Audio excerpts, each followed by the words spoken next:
Segundo livro dos Reis, capítulo 4, versículo 8 em diante. Quem achou, diga amém. Amém. Certo dia passou Eliseu por Sunem, onde se achava uma mulher rica, a qual o constrangeu a comer pão.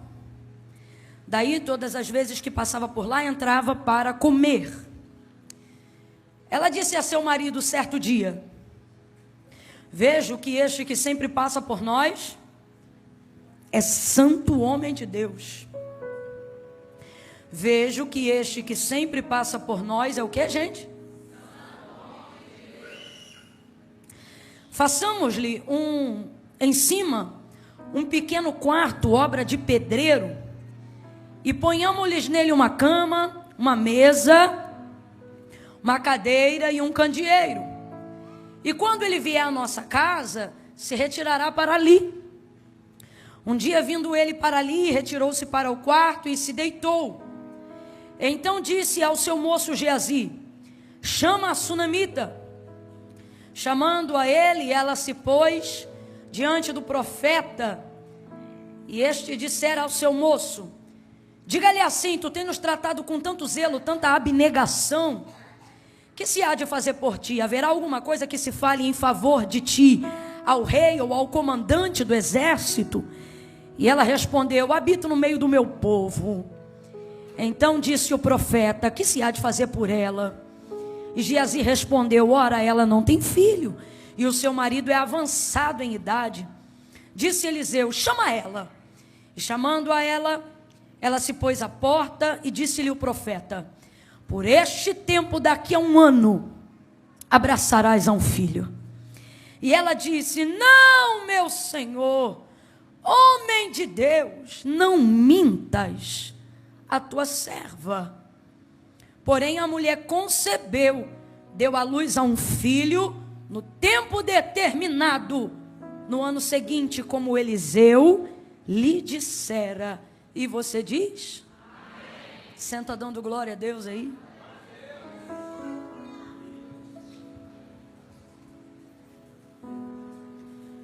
Oh, glória a Deus. Estamos juntos? Nós estamos literalmente juntas hoje. Seu blazer é lindo, cara. Que bom gosto.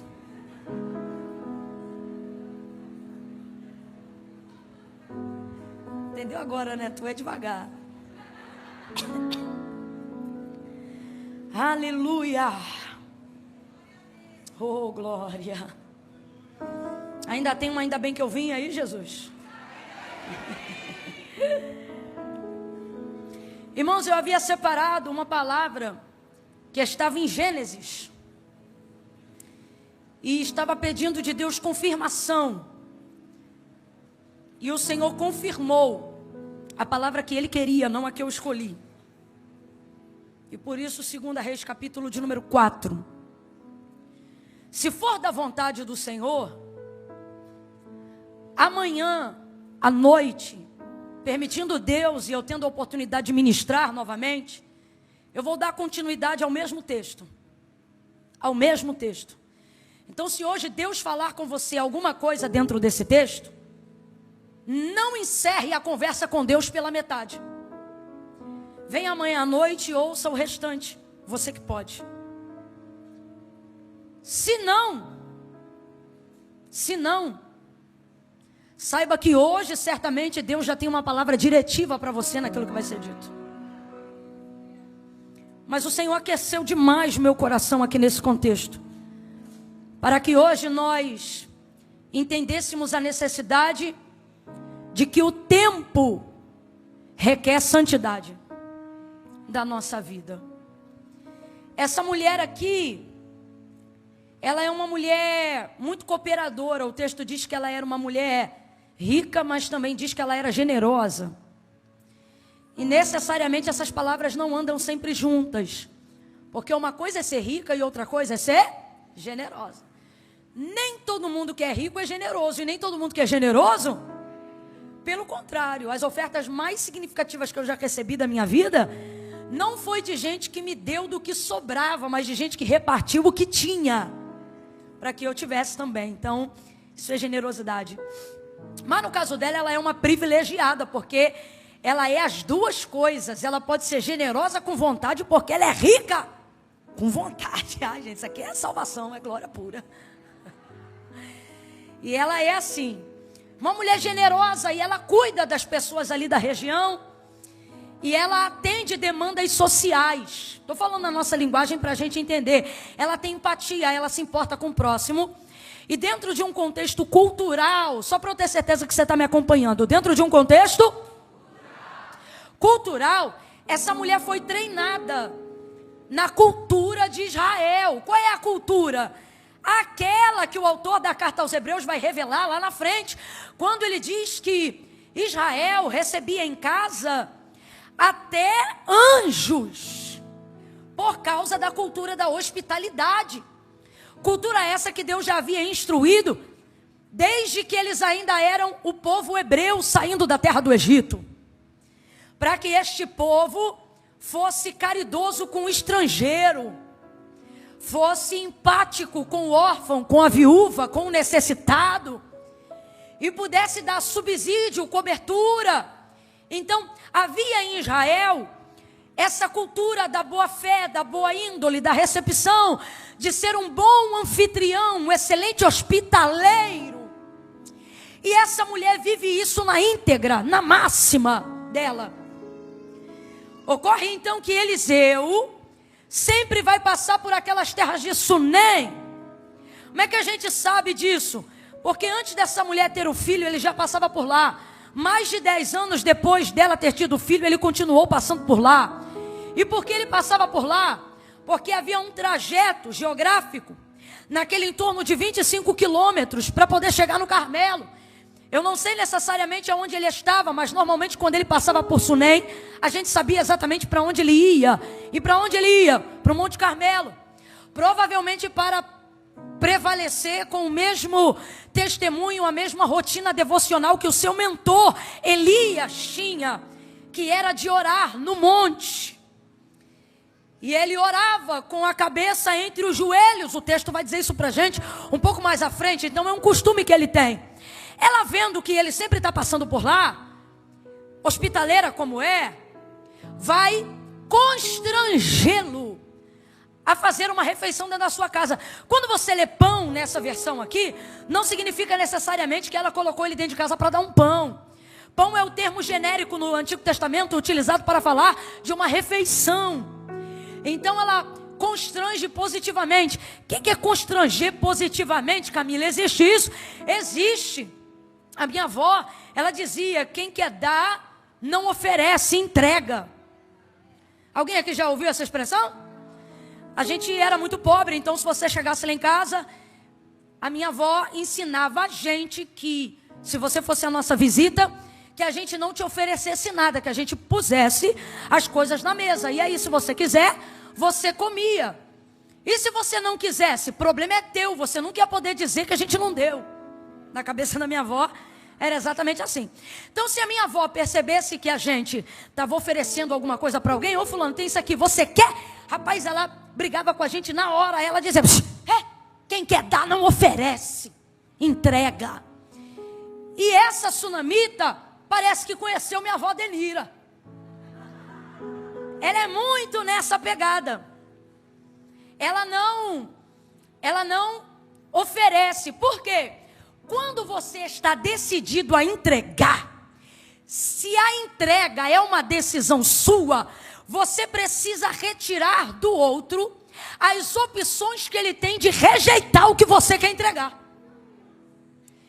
E essa é a entrega mais visceral, mais íntegra, mais legítima, mais verdadeira que pode existir. Qual? Aquela que não dá ao outro a opção de rejeitar. Por isso o texto diz que ela o constrangeu. Não significa que ela o envergonhou. Significa que ela entregou com tanta legitimidade que deixou ele sem condições de rejeitar o que ela estava oferecendo. Então ele foi obrigado a entrar. E ao entrar, ela o serve muito bem. E isso vai acontecer algumas vezes, ao ponto que depois de um tempo, ela não precisa mais convidar ele para entrar. uma fraternidade, uma amizade de família, porque o marido dela está envolvido dentro do contexto, acontece entre o profeta e aquela família. E agora todas as vezes que ele passa pela terra de Sunem, ele entra sem que haja convite. Lá dentro sempre vai ter uma água fresca, uma toalha limpa, uma refeição sobre a mesa, alguma coisa para que ele seja cuidado. Agora eu preciso te explicar isso aqui para você entender. Eliseu já era o profeta mais reconhecido, não só em Sunem, uma parte de Israel, mas em toda Israel. A característica até visual dele comunicava quem ele era. As pessoas sabiam quem Eliseu era, e todos em Israel sabiam que Eliseu era profeta. E ele não era só um profeta, ele era o profeta. Por quê? Porque aquilo que Elias fez, quantitativamente falando, Eliseu já estava operando 2 vezes mais. E como evidência de que ele recebeu a porção dobrada da virtude que estava sobre a vida do seu mentor Elias, foi-lhe dada a capa, a famosa capa de Elias. Camille, como é que você sabe que essa capa era famosa? Ora, porque quando Acabe quis consultar outro profeta ou feiticeiro fora de Israel, mandou um homem ir fazer isso. Quando Elias encontra esse homem, Elias diz assim: volta lá para Acabe e pergunta para ele se não há profeta em Israel, para que ele busque consulta sobrenatural fora do arredor de Israel. Aí o homem aparentemente não sabe que é Elias, porque ele é fora do arraial de Israel. Aí ele volta para dentro do palácio e diz assim: Acabe, eu voltei porque um homem me mandou voltar, e ele mandou eu te dizer se não há profeta em Israel, para que tu mande mensageiro para fora da terra. Aí Acabe diz assim para ele: diga para mim, como é que esse homem estava vestido? Aí falou: ele estava com um pelo assim, uma capa com pelo de camelo, revestida em torno dele, e ele segurava na sua mão também um bordão. Aí ele não diz o nome, ele só diz a característica. Aí Acabe diz: é Elias. Esta é a mesma capa que desce sobre a vida de Eliseu. Eliseu sai com o bordão, com a capa e com o moço do profeta, igualzinho tinha Elias. Pena que Geazi não era crente igual Eliseu. E ele vai caminhando. Então, por que você está dizendo isso? Para você entender o quão famoso Eliseu já estava. Enquanto Elias tinha a rejeição do reino, dos governadores, Eliseu era aclamado pelos comandantes. Então ele tinha bom trânsito político, ele tinha o clamor do povo, e diferente de Elias, que precisou se esconder das multidões, Eliseu não. Eliseu estava no meio do povo. Por que eu estou dizendo isso? Qualquer pessoa queria ter 5 minutos com Elias, gente. Elias era aquela pessoa que, se ele orasse para abrir, abriu. Se ele orasse para fechar, fechou. Se ele dissesse levanta, considere de pé, entende? E essa mulher vai receber esse homem reconhecidamente como profeta, pelo qual Deus fala ao seu povo por intermédio dele. Só que eu quero que você se atente a isso, e é sobre isso que nós vamos falar nessa noite. Essa mulher não se relaciona com o ministério profético de Eliseu em nenhum momento. Ela é uma mulher que recebe ele, que honra ele, que cuida dele, mas que não se relaciona com aquilo que ele tem de mais poderoso na vida dele: o reconhecimento do ministério profético. Todo o povo sabia que Eliseu era profeta. Vamos junto? Todo o povo sabia que Eliseu era? Todo o povo sabia que Eliseu era? E todos, sem exceção, até os assírios, queriam ter 1 minuto com Eliseu, porque nenhum profeta era como Eliseu. E essa mulher recebe Eliseu em casa com frequência. E sabe quando ela pediu uma oração para ele? Nunca. Sabe quando ela fez uma pergunta da Torá para ele? Nunca. Sabe quando ela tirou alguma dúvida sobre fé com ele? Nunca. Olha para o teu irmão e diga: isso é estranho. Isso é estranho. Depois de um tempo, ao receber ele por ali, ela diz: marido, Eu tenho visto que este que sempre passa por nós. Quando você lê o texto, a Bíblia não fala do intervalo de tempo entre um versículo e outro.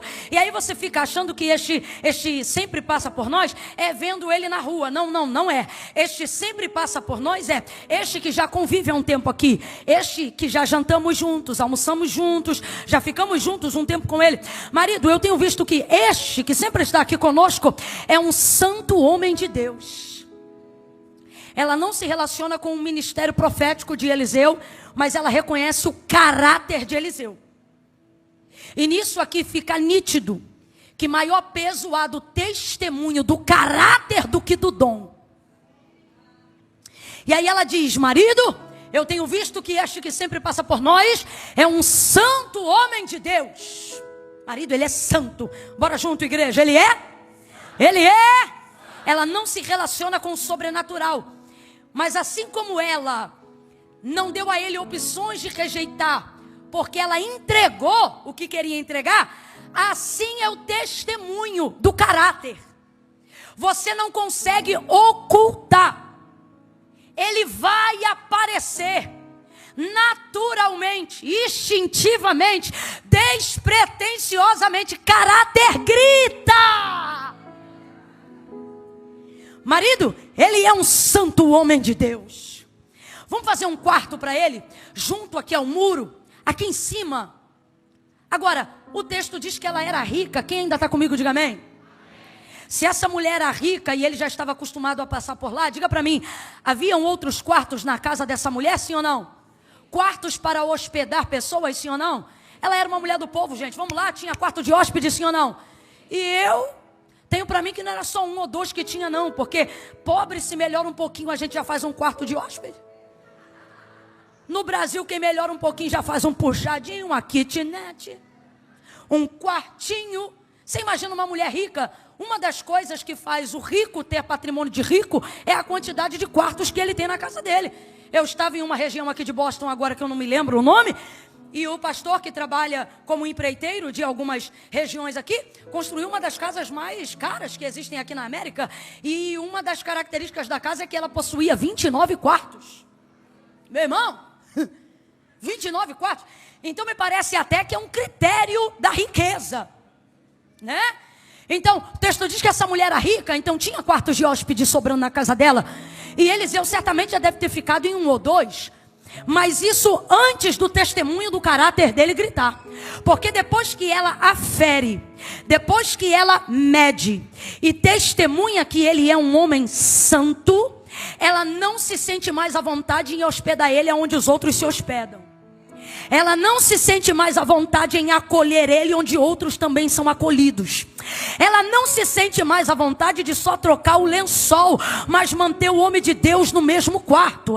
Eu vou falar bem rasgado que é para todo mundo entender. Essa mulher aqui tem quarto para pregador, tem quarto para missionário, tem quarto para pastor. Ela tem quarto para presbítero, evangelista, missionária, dirigente do círculo de oração. Você está entendendo? Ela tem quarto para quem tem cargo, para quem tem status, para quem está atrelado ao rol de membros da igreja. Ela tem quarto para quem toma santa ceia. Ela tem quarto para quem é líder do departamento dos homens, das mulheres. Ela tem quarto para todas essas pessoas. Só que no padrão de santidade que ela vê em Eliseu, é a primeira vez. Então ela não se sente confortável de dar a alguém tão exclusivo, tão personalizado, algo que é comum aos outros. Então ela fala: marido, vamos fazer um quarto para ele. A minha versão Almeida, corrigida e atualizada, vai dizer assim, obra de pedreiro. Gente, quem é que gosta de fazer uma obra e ainda morar na casa que está fazendo obra? Cadê você, doido? É tu? Gabi, tem misericórdia. Não, você gosta, não, você precisa. Não é isso? É isso aí eu também já fiz. Agora, hobby. Vamos embora botar uma massa aqui, lixar a parede, vamos? Não, você faz porque precisa. A mulher é rica, a mulher tem vários quartos, mas decide fazer uma obra de pedreiro. Será que ela não pensou que poderia reformar algum quarto e personalizar o quarto reformado para Eliseu, a fim de que ele sentisse que está entrando num ambiente novo e exclusivo, e então fechar aquele quarto e tornar aquele quarto um quarto que só Eliseu utilizaria todas as vezes que fosse para lá? Mas não, a santidade de Eliseu não permite a ela a comodidade de reformar o que já existe. O que é ser santo, gente? Ser santo é ser separado. Ser santo é ser consagrado. Ser santo é estar fora da via comum. Eu vou falar algo que talvez escandalize alguém, mas às vezes vai ser bom tomar um sustinho de santidade. O que você vai dizer, Camila? Santidade ainda paga bem. Santidade ainda recompensa melhor do que o exercício de qualquer dom ou ministério que você possa desenvolver. Eu não sei para quem, mas Deus trouxe a gente hoje aqui, e o que Ele está dizendo é: santifica e deixa a recompensa comigo. Consagra e deixa a recompensa comigo. Mano, não faz lógica. A mulher rica, o que não falta é quarto, reforma um e coloca o homem. Mas cadê a paz? Para fazer por ele o que está acostumado a fazer pelos outros. Deus está colocando no meu coração para eu dizer isso aqui. Tem gente que por causa do teu caráter não vai ter paz. Não vai ter paz para te dar o mesmo salário que todo mundo recebe, para te fazer passar pela mesma porta que os outros passaram, para te obrigar a viver o mesmo método que outros estão vivendo. Deus te trouxe nessa noite e Ele está dizendo: para quem se santifica, o quarto é exclusivo. Para quem se santifica, o lugar é personalizado. Para quem se santifica, eu faço algo novo. Para quem se santifica, a geografia é nova. Para quem se santifica, o jeito é novo. Deus está dizendo: eu vou te dar um acesso novo em um lugar antigo. Eu vou fazer de um jeito que você ainda não provou.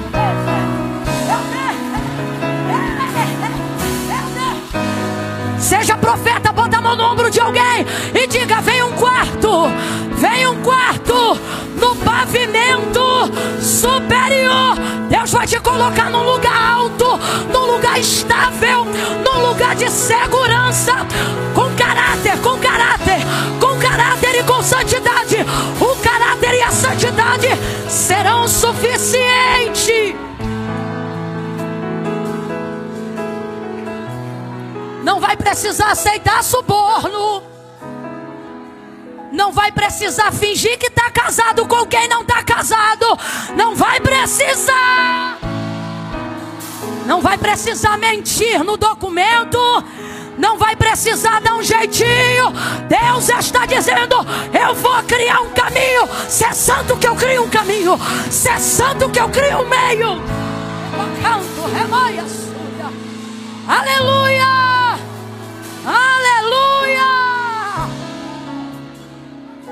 Aleluia! Agora, vamos lá. Camila, eu não sei se vale a pena pagar o preço, né? De santidade. Irmãos, você já percebeu como Satanás quer colocar a santidade e a religiosidade no mesmo plano? Como se uma fosse espelho da outra. E não tem nada a ver, mas por que Satanás trabalha com esse sofisma? Para fazer você acreditar que ser santo não é atraente. Que ser santo não é interessante. Que ser santo fará de você endurecido, robustecido, segregado pejorativamente. Só que isso é uma mentira. Se você olhar para o texto de Daniel, só um exemplo de santidade. Se você olhar para o texto de Daniel, você vai ver que ele assenta no coração dele. Os amigos fazem igual, mas fazem por influência e não por imposição. Veja como santidade é atraente. Ele decidiu no coração dele, ele não falou que ninguém tinha que fazer. Quem fez foi ele. E ele comunicou o que ele havia decidido no coração dele para os amigos, que eram cativos com ele na Babilônia, outros príncipes cativos de Judá. E decidiu, assentou no seu coração, não se contaminar com o manjar do rei. O vinho que ele bebia, a comida que ele comia. Uma decisão que ele tomou. Aí, ele vai orar ao Deus de Israel e vai dizer: Senhor, me dá graça diante do chefe dos eunucos. Ele queria se santificar. E ele não queria se santificar para punir, para ser o mais maravilhoso. Não. Ele só queria se santificar para, mesmo distante da terra santa, continuar sendo santo para o seu Deus na Babilônia. Então, o texto diz que Deus deu a Daniel graça. Que é isso? Favor. Eu vou falar rasgado que é para todo mundo entender. Fez com que Daniel começasse a carregar dentro de si, nos olhos, na face, algo invisível, porém real, chamado carisma, convencimento do Espírito Santo. O que isso significa? É gente que diz não para todo mundo, mas se tu tiver a graça, a pessoa olha para você e sim. Ela não consegue dizer não para você. Fez isso com ele. Deus fez isso com Esther também. Eu não sei por que sempre pega uma menina mais bonita da igreja para fazer a Esther na peça. Rapaz, isso não está na Bíblia. O texto não diz que ela era mais bonita. Pelo contrário, no Império Medo-Persa, com todo respeito, falando a nível de características biológicas, dificilmente uma judia superaria os traços de uma mulher do Império Medo-Persa. Contudo, o texto diz que a Esther, Deus não deu beleza, Deus deu graça, favor. É por isso que tu vê gente que não canta cantando, tu vê gente que não prega pregando, tu vê gente que não é líder pastoreando com excelência. E isso buga a nossa mente, porque o mais feio, porque o mais cabeçudo, porque o outro nem é assim, nem é assado. E Deus dizendo, não tem beleza, ainda não tem muita sabedoria, ainda tem muito polimento, mas graça eu já derramei desde o primeiro dia. Eu amo esse Deus que confunde a gente, né? Graça. Aí Daniel recebeu esse favor de Deus. Quando ele foi falar para o chefe dos eunucos a experiência que ele queria fazer, ele disse: olha, eu peço-te 10 dias que se nos deem legumes a comer e água a beber, e então o Senhor veja a nossa aparência diante de ti. Se o Senhor julgar que a gente está melhor e não pior, mantenha essa dieta para a gente. Ele diz: ok, eu vou fazer isso. 10 dias, dá legume e água, legume e água, legume e água. Cabo final de 10 dias, quando percebeu que os outros, que comiam a porção do manjar do rei, comiam a carne, o vinho, e enfim, os banquetes reais, estavam de um jeito, mas Daniel e seus amigos estavam melhores. O texto diz que Daniel e os seus amigos estavam melhores, mais bonitos, mais fortes, mais saudáveis, mais atraentes. Ao ponto que muita gente passa batido por cima do texto, mas há algo ali que eu acho fantástico. O chefe dos eunucos pega a dieta de Daniel e dos amigos e bota nos outros. É como se ele dissesse assim: agora vocês vão comer também o que eles estão comendo. Por quê? Porque o que eles estão comendo deixou eles melhor do que vocês. E como daqui a 1 ano, daqui a 3 anos, todo mundo vai ter que aparecer diante do rei, ele não quer uma categoria boa e a outra ruim. Como essa foi a que sobressaiu, agora tome legume também. Tome água também, mas e um vinhozinho, é água. Para mim, a luta contra a vida de Daniel já começou ali. Os caras que viraram conselheiro depois, desgraçado, nunca mais eu tomei vinho por causa daquele dia que você... Sou eu que estou falando isso, tá? Aí veja, o caldeu não é espiritual, irmão. Caldeu, para nós hoje aqui, aplicação, simbologia, tipologia de gente do mundo. Não tem o Espírito de Deus, mas a santidade é algo que pode ser aferido até por um carnal. A espiritualidade é algo que só pode ser aferido por um espiritual. Mas a santidade é algo que pode ser atestado até por um homem carnal.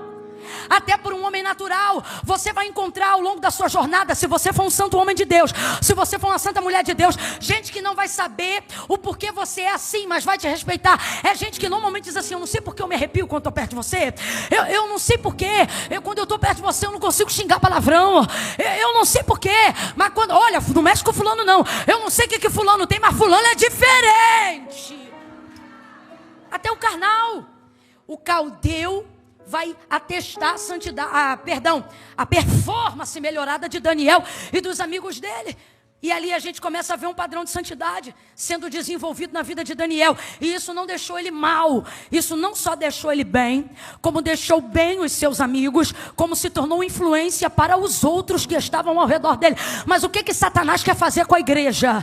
O que Satanás quer fazer com a gente como pessoa? Ele quer tentar incutir na nossa mentalidade que santidade é retrógrado, que santidade e religiosidade são a mesma coisa, que quem é santo é otário ou é hipócrita incubado. Então ele começa a colocar na nossa cabeça que quanto menos santo você parecer, mais pessoas você vai ganhar. Que quanto mais descolado você parecer, mais bacana a aparência da igreja vai ter. Só que o que Deus está dizendo pra gente é que a santidade mentirosa, ela traz mais dano do que o pecado verdadeiro. Mas a santidade verdadeira é mais atraente do que qualquer desejo pecaminoso. É isto que a santidade prova. Daniel não ficou pior enquanto se santificava, Daniel ficou melhor. Abre essa boca em nome de Jesus. Daniel não ficou pior enquanto se santificava, Daniel ficou melhor. Santidade te melhora. Santificação te promove. Que Deus conceda a você ainda esse ano bênçãos das quais o ministério que você tem não justifica. Bênção das quais, eu estou profetizando,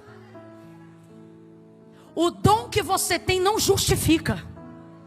Bênção das quais alguém possa olhar para você e dizer: isso não é porque você prega, isso não é porque você canta, isso não é porque você é líder, isso é porque você consagra.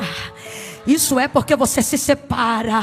Isso é porque você não faz fofoca por temor a Deus. Isso é porque você não mente por amor a Deus. Isto é porque você rejeita o pecado para manter a comunhão com o Espírito Santo. Isto é porque você deseja ter mais intimidade com Deus do que amizade com o mundo. Que Deus te conceda bênçãos que só a santidade possa respaldar. Porque essa bênção é permanente. Se eu dependesse de datas para pregar para viver, morreria quando não tivesse datas para pregar para viver. Mas se desejo ter uma vida santa, Deus me sustenta, independente das datas que os homens me concedem ou não. O que você está dizendo, Camila? Estou usando o meu exemplo, mas você pode aplicar o seu. Talvez você diga, trabalhando num trabalho artesanal que você ofereça aqui na região, sei lá, mecânico de um carro, criador de alguma peça, eu não sei o que você faz. Talvez um trabalho mesmo que você tenha, um serviço que você preste na empresa que você trabalha, e vez ou outra, se você não vigiar, você diz assim: tal coisa me sustenta. Pois você deveria dizer: trabalho em tal coisa, mas quem me sustenta é Deus. Agora, são todos que podem dizer Deus me sustenta? Não. Porque ser sustentado por Deus também requer oferecer a Ele um expediente de santi. Por isso que tem gente preferindo ser humilhado na mão do homem. Porque não passaria na entrevista de emprego com Deus. Mas eu quero te incentivar hoje a fazer uma entrevista com Deus a partir de hoje. E eu não estou falando sobre viver integral no ministério, porque eu estou aqui pregando nessa noite que o teu caráter te dará mais respaldo do que o teu exercício ministerial. Então não fique pensando que eu estou falando sobre segurar microfone. Eu estou falando sobre ser pregador mesmo quando tua boca não estiver aberta. Eu estou falando sobre ter um testemunho tão forte que lá no banco onde você trabalha, lá na casa onde você limpa, lá no local de trabalho que você você presta serviço, alguém perceba quando ele passa por aqui, algo diferente fica nesse lugar. O que é isto? O que é isto?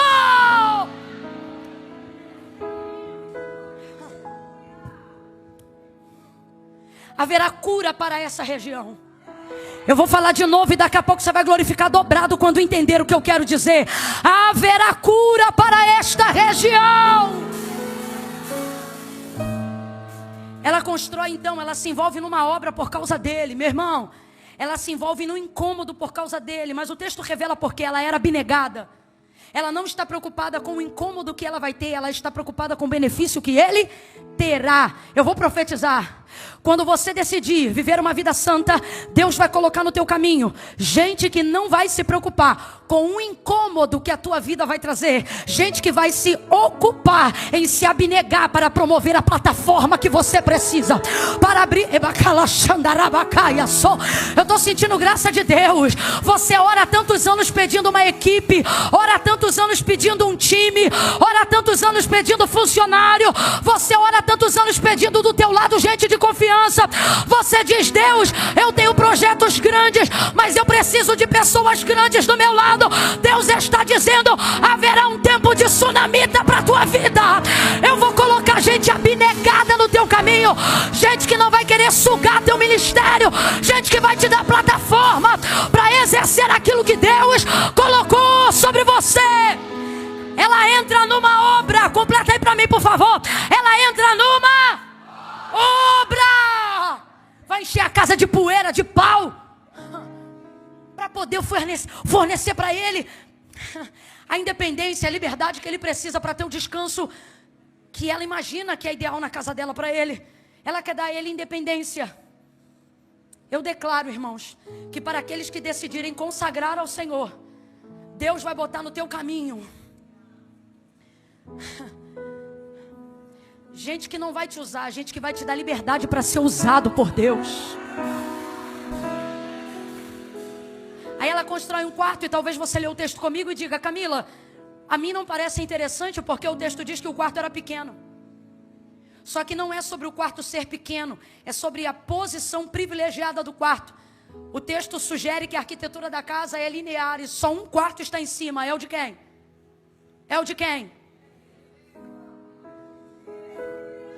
Eu já tive o privilégio, por bondade e misericórdia de Deus e do ministério que o Senhor tem me confiado, de ficar em alguns lugares muito bonitos. Mas eu percebi algo em comum entre alguns hotéis desses lugares mais bonitos. Por exemplo, há muitos lugares que, se te derem uma visão privilegiada da cidade ou de um ponto turístico, o quarto se torna mais caro à medida que ele sobe.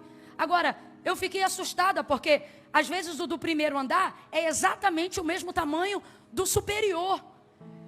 E aí você pergunta: por que é igual? É a mesma cama, a mesma mesa? Rapaz, você olha para o quarto, é igual. Só que o valor da diária é o triplo, é o quádruplo. E parece que quanto mais sobe, mais caro vai ficando.